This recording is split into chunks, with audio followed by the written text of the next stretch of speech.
ஒரு சிறிய அழகான கிராமம். அந்த கிராமத்தின் ஓரத்தில் பெரிய பழமையான ஒரு மரம் இருந்தது. அந்த மரத்தில் ஒரு தாய்க்குருவி தினமும் வந்து தனது கூட்டில் முட்டையிட்டது. ஒரு நாள் அந்த மரத்தின் கீழே மெதுவாக ஒரு பாம்பு வந்தது.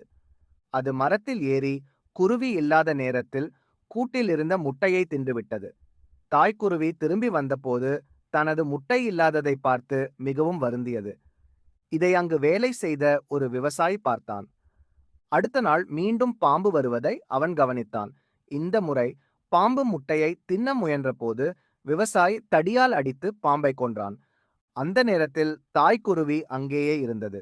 விவசாயி தனது முட்டைகளை காப்பாற்றியதை அது புரிந்து கொண்டது.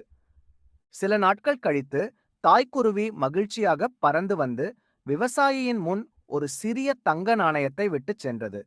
அது தனது நன்றியை தெரிவித்தது. விவசாயி அதை பார்த்து மகிழ்ந்தான்.